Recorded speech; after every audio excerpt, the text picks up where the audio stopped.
안 했어. 미친 거야? 어? 미안 새끼야. 잘못했어. 야, 너 내일 학교 갔다 올 거야? 나 축구 내일 사러 가. 그래서 아침에 사고 그러려고. 너 축구 3개 아니야? 너? 김연아로 아디다스 아이더스? 개모시 뽕 잘하냐? 그 회사? 갔다 왔어. 아, 그래? 풋살 안 나왔어? 이주 가져왔어. 누가? 이주. 내가 가져왔다고? 응. 풋살한다고 주셨는데. 아, 그래? 우리 다마부터 답 맞추면 되는 거죠? 네. 네, 다마. 근데 27쪽 맞춰야 돼요. 27쪽도 맞춰야 돼요? 90, 11 이거 추천 안 써. 그럼 저희 서술랑 만나도 되죠? 당연히 하면 좋은데. 어디부터 맞춰야 된다고요? 그 27쪽 9번이요. 1번, 1번. 나 1번 5번인데. 아, 1번이고. 27쪽에 9번부터 세 문제는 안 했나요? 네. 자, 9번의 답은 1번. 1번이고요. 10번에 5번? 5번입니다. 11번 같은 경우는 뭐 사실 너무나 뻔한 얘기였어요. 네. 이런 문화를 가지고 있으면 서로의 의사소통이 어려워질 수가 있기 때문에 우리는 이런 말을 좀 줄여서 써야 되겠습니다. 뭐 이런 내용. 응? 근데 10번에요. 네. 이거 4번 뭔 소리예요? 4번이랑 5번. 스프링처럼 음절 하나에 여러 개의 자음이 그러니까 SPR이라는 자음이 첫 번째 연달아 나올 수 있잖아요. 네. 근데 우리는 스프링이라고 했을 때 반드시 자음에 모음이 있어야 음절을 형성할 수 있습니다. 그래서 우리는 맨 처음 부분에 이렇게 음절이 여러 개가 나올 수 있는 경우가 없지만 영어는 가능하다. 그럼 이게 얘기예요. 5번이 왜 틀려요? 초크를 이 초크로 표기를 하는 것은 이렇게. 이게 지금 한성이가 하는 말은 예사소리, 된소리, 거센소리의 대립이 없는 것을 얘기하는 거예요. 우리말은 있지만 얘는 없어. 그러니까 달달 탈이 이제 어렵다는 거, 공공꽁꽁 발팔도 어렵다는 거. 그것뿐 아니라 또 하나의 특성은 이제 첫 소리에 둘 이상의 자음이 오지 못해서 릴의 얘기가 나온 겁니다. 근데 5번 같은 경우를 보시면은 이 초크 같은 경우는 예사소리, 된소리가 아니고요. 그 다음에 요 CH는 자음이 두 개가 온 거잖아요. 그것이 우리 문장에서 이제 그 세 가지가 연달아 오는 거, 뭐 여러 개가 오는 거, 이거랑 관련 없이 CH는 치읓으로 쓸 수 있기 때문에 요거는 관계가 없는 거죠.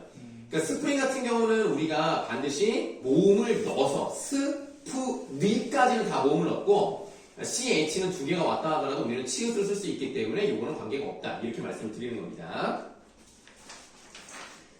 자, 그 다음에 이제 57쪽으로 가셨어요. 네. 안경 닦기 있으세요? 혹시? 없어요. 있냐? 없어. 있는 게 뭐야? 너를 증오하는 마음? 쌤 이거 드실래요? 여기 있다. 오! 이 담배를 이거 드릴게요. 그게 뭐예요? 라면이요. 게사료예요? 딥 플레이버 아니, 이거 뭐야? 소고기 쌀국수. 괜찮습니다. 다문화 문화인데 네. 중학교 애들이 좋아해요. 예, 괜찮습니다. 네. 우리는 쌀국수를 좋아하지 않습니다. 쌤은 안 좋아하세요? 난 안 좋아해요. 난 쌀국수에 그 약간 향 같은 걸 별로 안 좋아해요. 안 해보면 싫어요. 네. 마음만 받겠습니다. 선생님이 칼국수였으면 받았는데, 쌀국수여서 안타깝네. 근데 이게 마음먹기에 따라서 쌀국수가 칼국수가 되기도 하고 칼국수가 재료부터가 다른 걸로 알고 있는데요. 쌀로 칼국수를 만들지는 않는 걸로 아는데요. 모든 것이 마음으로. 밀로 만들지 않습니까, 칼국수는? 자, 우리 57쪽에 해당하는 확인 문제. 첫 번째는 담화. 두 번째는 화자, 청자, 맥락, 발화. 자, 다음 2번에 기억은 5번, 예. 3번에 통일성, 응집성. 통일성, 응집성이었고요. 4번에 3번. 다음, 뭐라고요? 네, 5번에 디귿, 미음. 6번에 2번.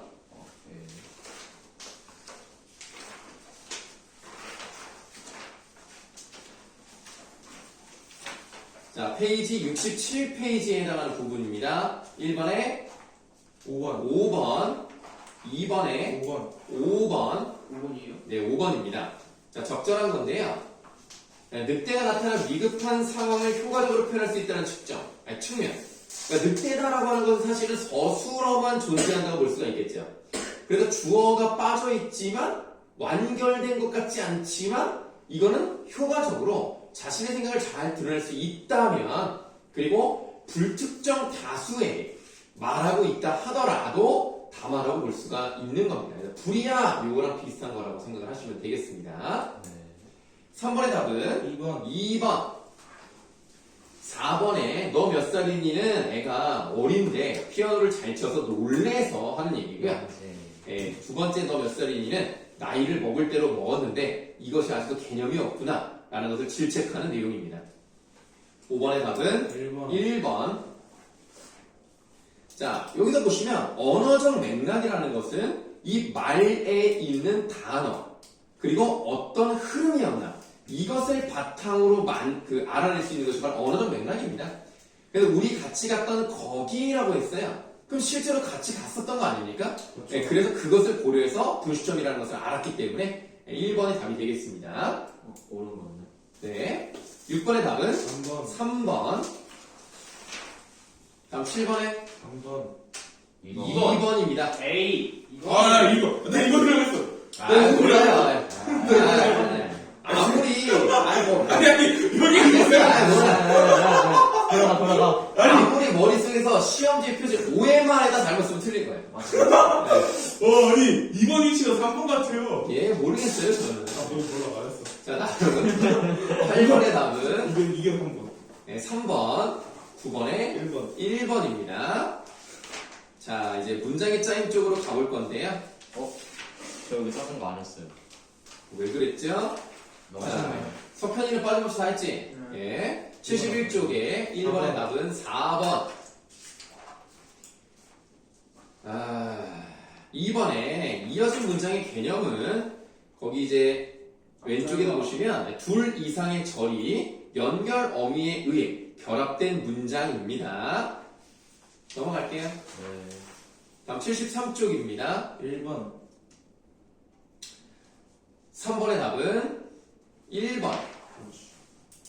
4번에 X, O, 5번에 2번. 2번, 6번에 명사절. 명사절, 표지가 뭐예요? 기.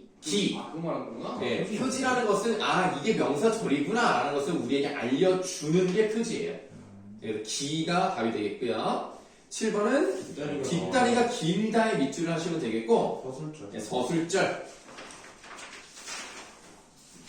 8번에 1번, 9번에 3번. 4번 아니야? 4번입니다. 에이. 자, 오. 3번을 보시면 그러네. 형사에게 붙잡힌 범인은 바로 그였다라고 되어 있는데요. 항상 이런 걸 푸실 때는 서술어를 보셔야 돼요. 그였다가 그 플러스 이 다에 과거형이 들어가는 거죠. 이게 서술어입니다. 그럼 주어가 있어야 되겠죠. 주어가 뭡니까? 범인은 이게 주어예요. 그럼 범인은 그였다면 기본적인 완성이 됐거든요. 그러니까 이게 요것만 들어가면 되는 한 자리 서술이었다는 겁니다. 그래서 범인은 그였다면 되는데 여기 이제 중간에 들어간 바로라는 것은 부사죠. 네. 그러니까 요거는 뭐 굳이 없어도 되고요. 그러면 범인은 어떤 범인이냐? 형사에게 붙잡히다라는 그런 문장이 들어가는 거고요. 여기 지금 이 형사에게 붙잡히다 같은 경우는 주어가 어디 있어요? 범인이 생략. 예, 범인이라는 부분이 들어가줘야 되는데 이 범인이라는 이 부분이 뒤에 꾸밈을 받는 부분과 겹치죠. 네. 겹치니까 요걸 하나 빼준다. 그럼 이런 관형절을 무슨 관형절이라고 합니까? 이게 뒤에 있는 것과 똑같아서 하나를 빼고 들어가는 그 초성. 관계관형절. 관계관형절이라고 하는 거고요. 이번에 여러분들 시험 범위는 누가 알려주잖아요. 민석이가 알려줘서 쌤한테 보내드렸어. 시험 범위는 아니지만 이 형사에게 붙잡히다라는 것은 어떤 표현이에요? 피동. 피동이죠. 그래서 피동이 들어간 관계관형절 범인이 형사에게 붙잡히다는 게 들어가면서 지금 이 부분에서 여기까지가 어간이니까 관형사형 전성어미 니은이 붙어가지고 형사에게 붙잡힌 이렇게 들어가는 거죠. 얘는 이제 관형사절이 들어간 거고요. 그러니까 3번은 맞아요. 네. 근데 4번 같은 경우를 보세요. 미래. 일단 명사절이 들어가려면 어떻게 해야 돼요? 음이나 기가 기본적으로 들어가 있는 걸 확인해 봐야 되는데 음기가 없습니다. 그러면 음식입니다. 그럼 주어가 뭡니까? 먹으려고 내가 저거 내가 저것은이 주어입니다. 적었어요. 저것은 음식입니다. 내가 음식이 아니에요. 저것은 음식이다. 이미 완성이 됐고요. 그럼 어떤 음식입니까? 내가 내일 아침에 먹을 이게 들어간 거잖아요. 그래서 관형사절이 맞습니다. 그럼 내가 내일 아침에 먹을 이 부분에서는 어떤 문장 성분이 생략된 채로 들어간 겁니까? 저것은 내가 내일 아침에 먹을 부서? 에이. 음식이다? 음식? 아닌데? 그러니까 내가 내일 아침에 먹다가 들어간 거잖아. 네. 그럼 뭐가 빠진 채 들어가냐고.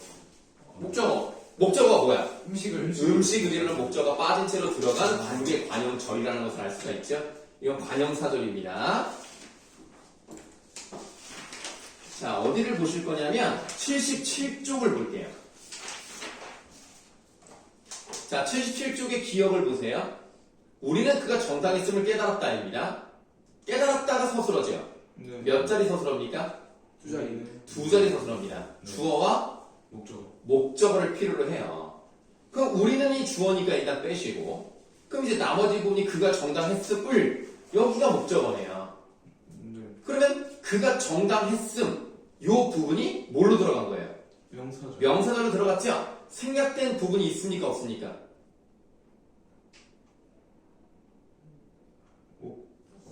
있어요. 뭐가 있죠? 깨달았다. 네? 그가 정당했다. 아, 그가 없지 않나? 없어요. 없어요. 네, 없어요.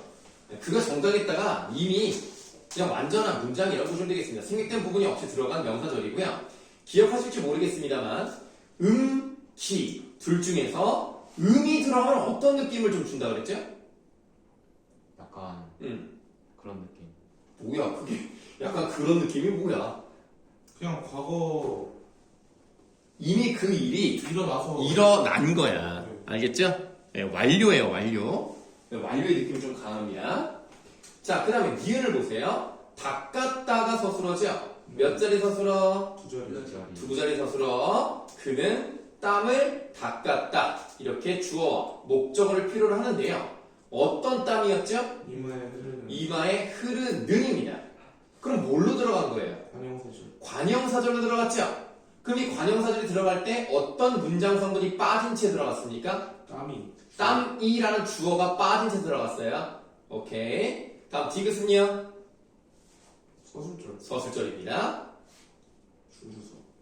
자, 그러면 3번의 괄호 2번으로 갈게요. 기역의 명사절을 다음과 같이 바꾸는 것이 성립되지 않는 이유를 생각해보자. 우리는 그가 정당의 끼를 깨달았다. 어색하다는 거예요. 예시답안을 보시면 명사의 어미 기의 의미와 기능에는 차이가 있다. 일반적으로 명사의 어미 기는 자, 기 동그라미 하시고요. 아직 일어나지 않은 일, 즉 플러스 미정의 의미가 있기 때문에 밑줄 하세요. 아는 문장의 서술어 바라다, 기원하다, 결심하다, 두렵다 등이 올 때 사용됩니다. 뭐뭐 하기를 바란다는 건 뭐예요? 아직 그 일이 일어나지 않았기 때문이겠죠. 자, 명사형 어미 음은요, 동그라미 하시고요. 이미 일어난 일, 즉 플러스 기정의 의미가 있기 때문에 아는 문장의 서술어로 밑줄. 알다, 깨닫다, 후회하다 등 무언가를 인식하게 되는 동사이거나 평가의 뜻을 지니는 동사가 올 때 사용이 됩니다. 그렇구나. 그렇구나. 자, 그 다음에 4번을 보실게요. 비가 와서랑 길이 질다가 붙으면 어떤 문장이라고 보셔야 되겠습니까? 종속적으로. 종속적으로 이어진 문장 중에서도 뭐죠? 비가 와서 조건. 원인이 아닌가요? 아, 예. 조건은 보통 이제 뭐뭐하면 이게 들어가는 거고요. 뭐 아서나 어서는 이제 원인에 해당이 되는데요. 니은을 봤더니 뒷절의 주어를 앞으로 보냈고요. 길이 하고 그 사이에 비가 와서 들어갔어요. 그러면 질다라는 것이 서술어니까 길이 어떻게 질어요? 비가 와서 질다 하면 마치 뭐처럼도 보입니까? 아는 문장? 무엇을 아는 문장? 부사절? 부사절을 아는 문장으로도 보일 수 있다는 거예요. 혹시 이거 학교에서 배운 적 있습니까? 아니요, 여기 안 나왔어요. 아, 요새 아직 안 나왔어요?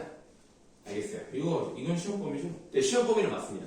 그 뭐 사동, 피동, 높임 이게 시험 범위가 빠졌어요. 다음 기말고사 시험 범위인데 좀 이상하게 시험 범위를 내네. 그래요? 아니 보통 품사랑 단어의 짜임이랑 같이 내는데 품사는 빼고 단어의 짜임만 내고 그 다음에 문장의 짜임만 내고 문법 요소는 안 내 또. 아주 반반씩 내. 좀 희한하게 내네. 아니 계산국어 하트는 좀 국어가 약간 좀 선생님 이상해요. 선생님이 뭐야? 선생님 이상해요. 선생님 이상하다? 알겠습니다. 내가 말하지 않았습니다. 네. 봐보세요.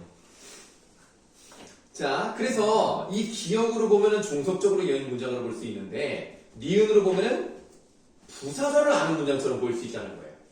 그래서 그 밑에 괄호 2번 기역과 니은에 쓰인 아서를 무엇으로 보아야 할지에 대해 생각해보자라고 되어 있는데요. 예시 답안 부분에 밑줄할게요. 기역의 아서는 이유나 인과의 의미를 지닌 종속적 연결어미이고 니은의 아서는 부사형 어미이다. 이렇게 보기도 합니다. 조금 독특한 관점이라고 할 수 있는 게 뭐냐면 다른 교과서에서는 이 말을 안 해요. 여러분들 교과서에만 이게 나옵니다. 그러니까 원래 이 말이 없었던 건 아니지만 잘 다루지 않는 데에 비해서 여러분들은 다룰 수도 있기 때문에 요거는 좀 기억을 하셔야 돼요. 선생님 그 전에 설명 안 했던 부분입니다. 자, 78쪽으로 가시겠습니다. 78쪽에 지식콕이라고 돼 있어도 별표 있죠? 그 별표 옆에다가 별표 하나 더 하세요. 네. 자, 가를 보세요. 그것은 꽃이 아름답게 피었습니다. 네. 그럼 개자가 들어갔죠? 그럼 뭐라고 볼 수 있겠습니까? 부사. 네, 부사절을 하는 문장이라고 볼 수 있겠죠? 나도 보세요. 우리는 그녀가 지나가 도록으로 돼 있냐, 록. 그럼 뭐라고 그랬죠? 부사절. 이제 부사절을 하는 문장이라고 뭐라고 그랬습니다. 그런데 읽어볼게요. 가와나의 문장에서 아름답게와 그녀가 지나가도록은 부사절로 볼 수 있는 가능성도 있고요. 종속적으로 이어진 문장의 앞절로 볼 수도 있대요. 그러니까 이게 무슨 말이냐면 이겁니다. 그곳은 꽃이 아름답다 플러스 꽃이 피었답니까? 피었다구나. 꽃이 피었다.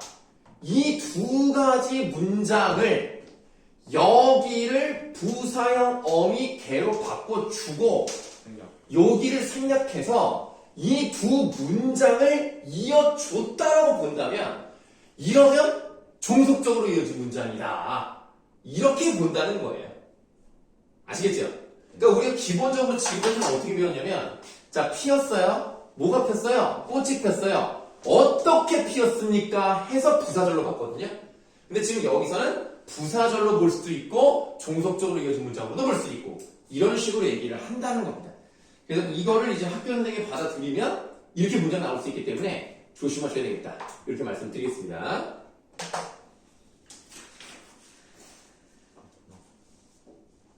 자, 그 다음에 이제 어디를 보실까요? 밑에 5번. 자, 5번에서 가에 밑줄 쳐져 있는 부분이 있죠. 내 과거의 70평생을 이 소원을 위해 살아왔고 현재에도 이 소원 때문에 살고 있고 미래에도 나는 이 소원을 달하려고 살 것이다. 굉장히 긴 문장이에요. 다 이어져 있는 그런 문장인데요. 이런 거를 봤더니 이어진 문장을 사용했을 때 어떤 좋은 점이 있었을까를 이제 보는 건데요. 79쪽 가시겠습니다. 79쪽에 거기 딱 중간 정도의 표현 효과의 차이라고 보이십니까? 네.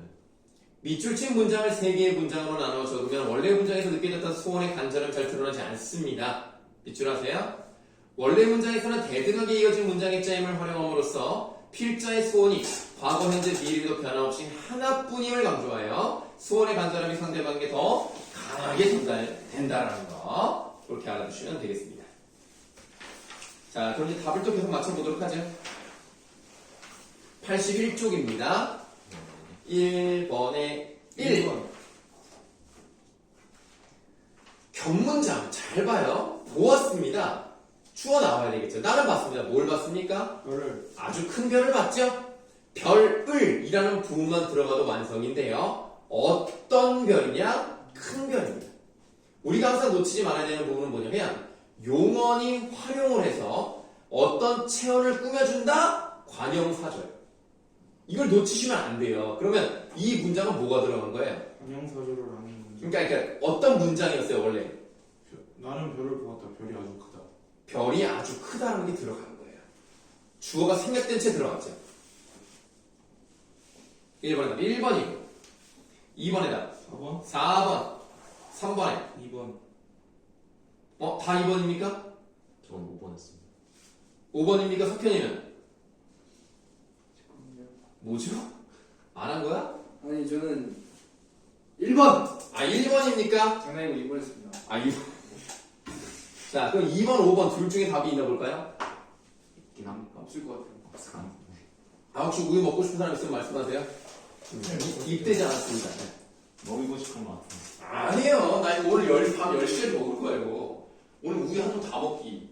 그건 왜요? 10분이면 왜냐면 이걸 지금 이제 상해요. 그거?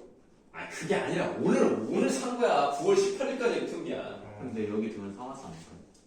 설마 여기 둔다고 뭐 오늘 먹을 때까지 상하겠어? 뭘 모르줘야 괜찮아 이 정도는.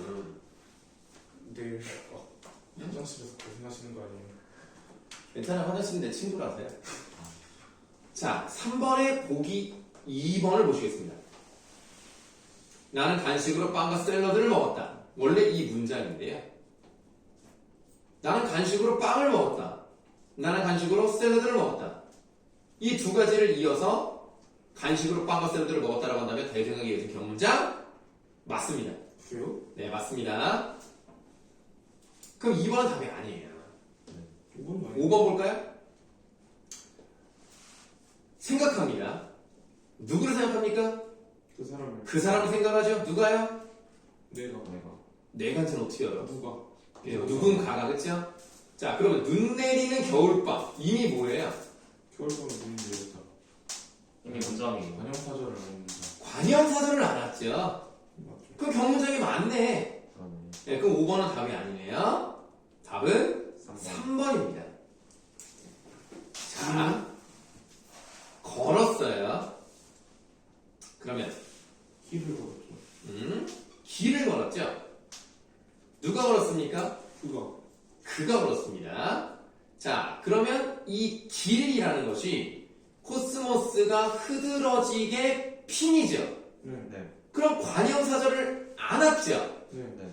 그런데 이 핀 게 어떻게 폈어요? 흐드러지. 흐드러지게 폈죠? 네. 그럼 3번 나왔네요. 뭐가요? 아, 2번이 아니라 3번이요? 네. 자, 코스모스가 흐드러지잖아. 그는 걸었다라는 문장이 있고요. 그 다음에 코스모스가 튀었다. 길을 걸었다라는 거지. 그는 길을 걸었다. 네, 코스모스가 흐드러지다. 그 다음에 코스모스가 피. 길에 피다 이렇게 들어가는 거죠. 그래서 코스모스가 흐드러진 길에 핀 길을 걸었다잖아요. 그래서 3개입니다. 어렵죠? 3번입니다.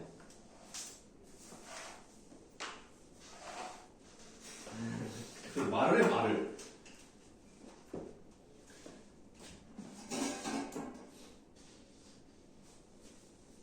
자, 이렇게 나오면 좀 어렵습니다. 다음 4번의 답은요? 5번. 5번에 3번. 3번 6번에 2번. 2번 다음 7번에 대등. 대등하게 이어진 문장 중에서 대조. 대조에 해당이 됩니다. 지만이 들어갔으니까요. 대조에 해당이 되고요. 8번의 답은 5번 5번. 9번에 주어고 주어, 목적어, 부사어가 되겠습니다. 에이. 자, 이렇게 해서 이제 숙제 부분은 이제 끝이 났어요. 와. 자, 숙제 부분은 끝이 났고, 이제 여러분들은 이제 어디를 보실 거냐면, 매체 나와요? 네, 매체를 좀 해보도록 하겠습니다.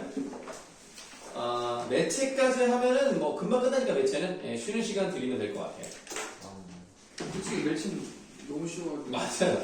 그냥 쭉 볼게요, 그냥. 페이지 28쪽을 보시면 뭐 되겠고요. 하는 거야 지금? 서준아, 아니, 뭐야 서준. 쉬는 시간 아니야? 뭔 소리야? 아, 얘가 왜 이래, 지금. 쉬는 시간이라고 하잖아 매체를 하고 쉬는 시간을 드린다고 말씀을 드렸잖아요. 지금 35분 좀 남았는데, 지금. 그러니까 정신 안 차려? 이거 안 되겠네, 이태성이, 이거. 지금 너희가 리오폴 후드티가 중요한 게 아니야. 먼저. 먼저. 어? 먼저. 추도 끝나고 사이즈가 나라고 결정하면 추도 끝나고 추구해준다 자, 그 다음에 우리 28쪽이라고 되어 있는 부분 매체와 매체 언어의 특성을 펴시면 되겠습니다. 아니 28쪽이라니까요. 네, 왜 넘겼어?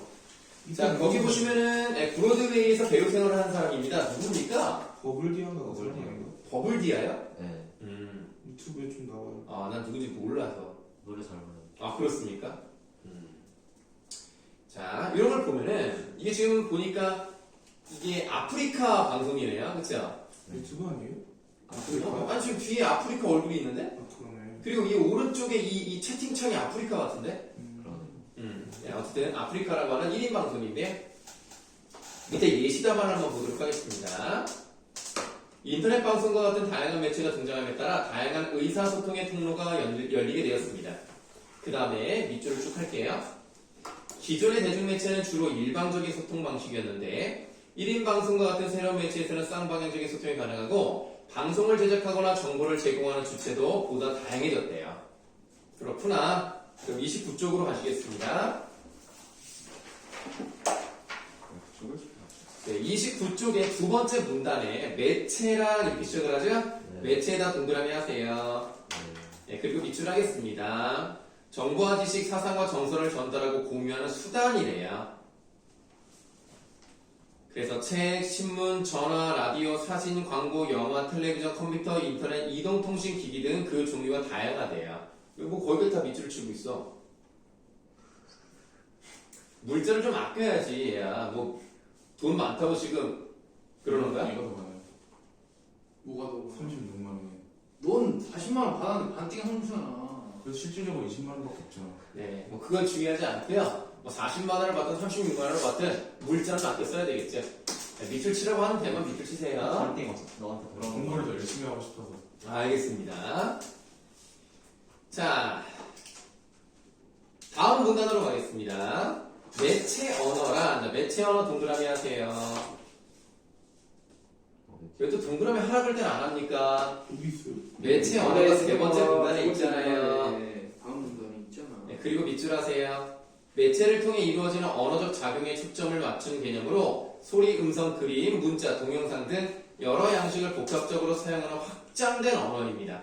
그렇네요. 옛날에 인쇄 매체라고 하면 문자나 그림 정도가 올라갈 수 있었고요. 그 다음에 그 청각 매체라고 한다면 라디오 같은 것들은 음성, 음향, 음악 이 정도였는데 지금은 이제 매체 언어라고 해가지고 여러 가지가 다 섞여가지고 음성, 그림, 문자, 동영상 등 여러 가지가 다 사용된다는 것을 확인해 볼 수가 있겠습니다. 간단한데요? 다음 쪽 30쪽으로 갈게요.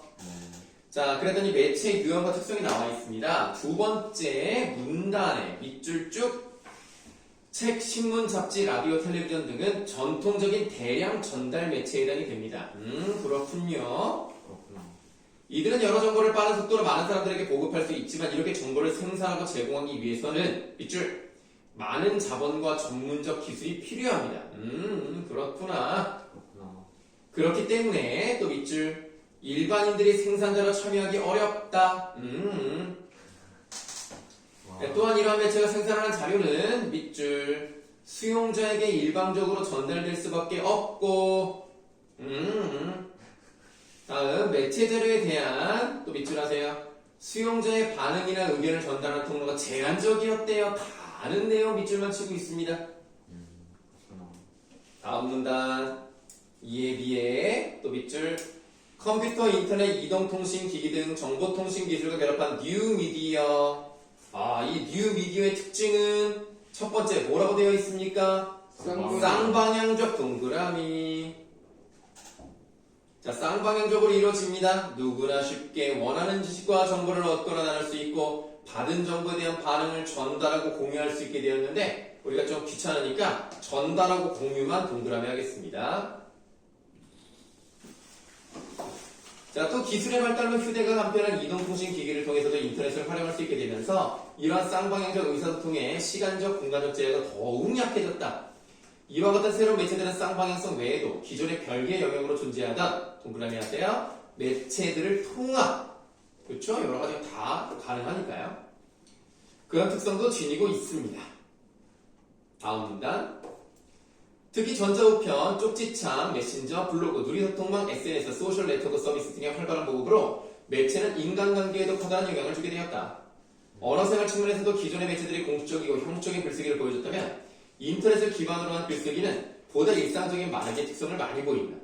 인터넷을 기반으로 한 새로운 매체 등장으로 정보나 지식의 전달뿐 아니라 그 다음에 동그라미를 좀 잘렸지만 하세요.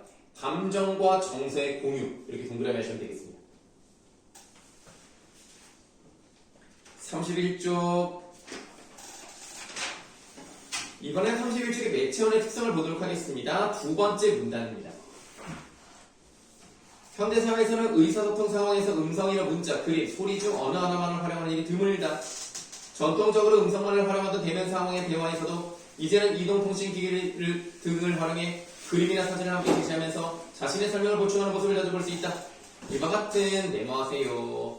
복합양식성 이 현대사회 의사소통의 큰 특징이 된 것이다. 왜 갑자기 옷을 벗죠? 더워서요. 덥다고? 네. 갑자기? 이게 더운 것 같은데. 바람 맞으면. 바람 너무 많아졌구나. 알겠습니다. 자, 복합양식성 메모하셨나요? 네. 네. 복합양식성이 현대사회 의사소통의 큰 특징이 된 것이다. 또 문자로는 단일 양식의 매체로 얘기했던 책에서도 점자, 그림이나 사진 등의 다른 양식들을 많이 사용하게 되었습니다. 이런 것들이 그냥 복합양식성입니다. 네. 다음 쪽 33쪽 보세요. 33쪽에 동그라미 가를 보시면 편지를 쓰네요. 네. 문자 먼저. 네, 이거는 이제 문자 언어를 쓰는 거고요. 나는 소리와. 음성. 지금 이거를 음성 MP3로 보니까 아이팟으로 섞고 있는 것 같아요. 예, 그렇지 않습니까? 네. 그러네요. 그래서 이제 음성으로 또 전해주고요. 그 다음에 뮤직비디오니까 이제 음성과 문자와 영상이 다 섞여서 나올 수 있다는 거죠. 자, 밑에 한번 보겠습니다. 예시답안에서 문자 언어 동그라미 하시고요. 네. 문자 언어는 가와 같이 문자를 통해 전달되며 밑줄 시간의 제약을 받지 않는다. 또한 읽는 이와 직접 대면하지 않고 사용할 수 있어요. 그렇죠? 우리가 글을 쓰는 것은 사라지지 않고 시간이 지나도 전달이 되니까 시간 제약을 받지 않는다. 그리고 얼굴을 꼭 보지 않아도 가능한데요. 음성 언어 동그라미 하세요. 그리고 보시면 시간의 제약을 받는다. 요거 밑줄 하세요. 시간의 제약을 받는다. 또한 듣는 이와 직접 대면하여 사용할 수 있다는 특성. 물론 녹음을 할 수 있죠. 녹음을 할 수 있기 때문에 시간의 제약이 점점 사라지고 있습니다만 기본적인 음성 언어라는 것은 한번 말하고 사라집니다. 그런 얘기를 하고 있는 거고요. 얼굴을 마주 대해야 말이 들리니까요. 그다음 매체 언어 동그라미 하시고 밑줄 하세요. 문자, 음성, 소리, 영상 등의 여러 양식이 복합적으로 결합하여 내용을 전달합니다. 네, 그렇습니다. 자, 다음 쪽 34쪽을 보시면은 이 아저씨 누군지 아세요? 종이접기 아저씨 종이접기 아저씨 그 이름이 뭐더라? 영매 김영만. 김영만입니다. 영매는 닉네임이고요. 김영만입니다. 선생님이 어렸을 때도 종이를 접으셨어요. 그러니까 참 진짜 오랫동안 종이를 접는 분입니다. 네. 대단하신 분이군요. 그래서 이때 마이 리틀 텔레비전에서 한 번 1등 했어요. 1등을 했고, 그 다음에 이 신세경이 어렸을 때 실제로 이 종이 접을 때 옆에서 종이 접는 애였거든. 그래서 신세경이 어른이 돼가지고 나왔었어요. 진짜 학교에서. 아, 그렇습니까? 선생님 올 거예요. 아, 예, 뭐 그 얘기는 안 해도 됩니다. 자, 35쪽으로 가시겠습니다. 네. 35쪽에 예시 답안이라고 되어 있는 부분을 보세요. 뉴 미디어의 특성인데요. 밑줄. 인터넷과 텔레비전이라는 두 매체 결합. 쌍방향적 동그라미. 다음 칸. 매체 하나의 복합 양식성. 밑줄. 효과음 그림을 사용. 두 번째 항목을 보시면 출연자가 말한 내용과 인터넷 대화창의 내용 중 주요한 부분을 밑줄 문자 언어인 자막으로 보여준다는 점. 네, 이것이 바로 이제 뉴 미디어의 특성과 매체 언어의 복합 양식성이 다 해당하는 부분입니다. 자, 그럼 증거 다 나간 거죠? 네. 그럼 여러분들 지금 선생님이랑 1단원이 끝난 거고요. 2단원의 담화 끝났고, 문장의 짜임은 선생님들 예전에 했던 거 모두 문제 다 맞춰드렸고, 그 다음에 3단원에서 단어의 짜임과 의미, 의문 체계와 의문 변동 이 부분도 다 선생님이랑 수업을 했었던 부분이기 때문에 쉬는 시간 갖고요. 그 다음부터 여러분들 이제 문제를 풀어보는 시간을 가져보도록 하겠습니다. 예, 문제는 일단 매체부터 한번 시작을 해보도록 하겠습니다. 네. 쉬는 시간. 전화할 빨리. 아, 맞다. 너 전화해도 됐어?